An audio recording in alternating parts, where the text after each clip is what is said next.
Assalamu alaikum. N'hésite pas à liker cette vidéo et de vous abonner pour aider cette chaîne à partager la voie de la vérité. Merci. Beaucoup de gens pensent que la polygamie signifie qu'un homme a plus d'une femme. Non. La polygamie signifie qu'une personne a plus d'un conjoint. Il y en a deux types. L'un est la polygynie, lorsqu'un homme a plus d'une femme, et l'autre est la polyandrie, lorsqu'une femme a plus d'un mari. L'islam interdit donc la polyandrie, mais autorise une polygynie limitée. Beaucoup de gens pensent que la polygamie signifie qu'un homme a plus d'une femme. Non. La polygamie signifie qu'une personne a plus d'un conjoint. Il y en a deux types.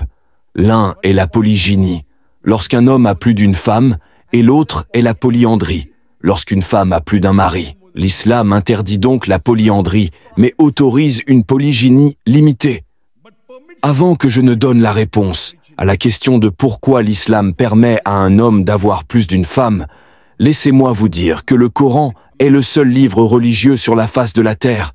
C'est la seule écriture sur la face de la terre qui vous dit « n'en épousez qu'une seule, sous condition ».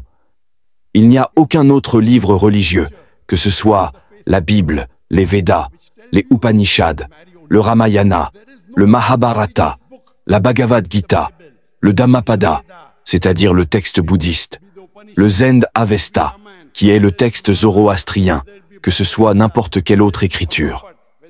Aucune écriture, à l'exception du Coran, ne vous dit « n'en épousez qu'une seule ».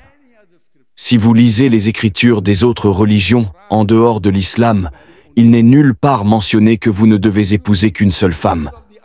Maintenant, la plupart des gens pensent que toutes les autres religions disent d'en épouser une seule.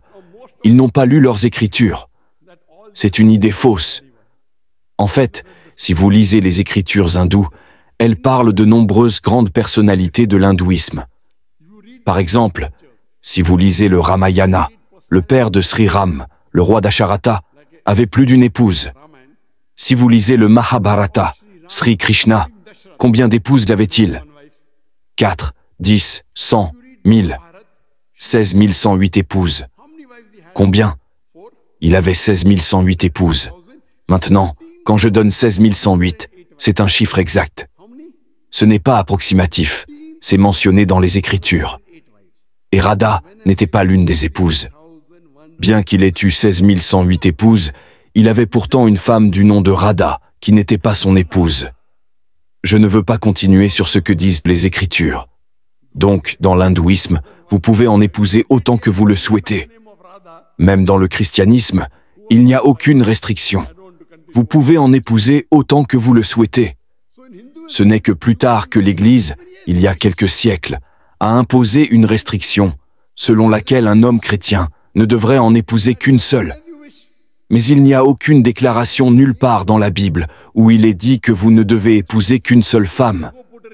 Nulle part. Pas de limite. Vous pouvez en épouser 10, 20, 30, 40, 50. Pas de problème. 100. Pas de problème. Si vous lisez la Bible, Ibrahim alayhi salam, avait 3 épouses.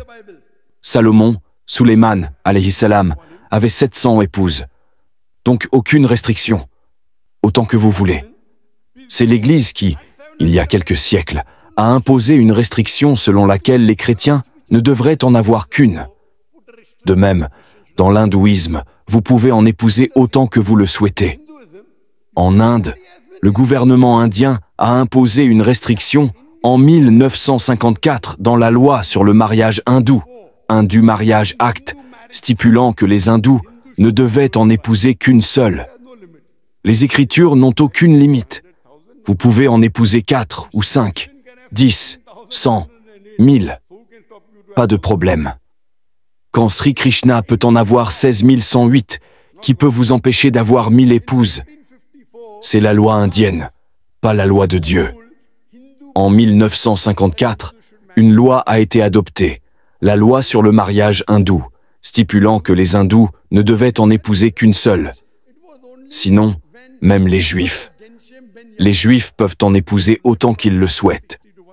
Ce n'est que lorsque le rabbi Gershom ben Yehuda, qui a vécu de 960 à 1030 de l'ère chrétienne, a promulgué une loi stipulant que les Juifs ne devaient en épouser qu'une seule.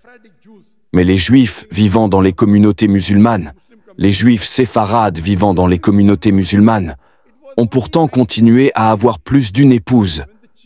Ce n'est qu'en 1950 que le grand rabbin d'Israël a interdit aux Juifs d'épouser plus d'une femme.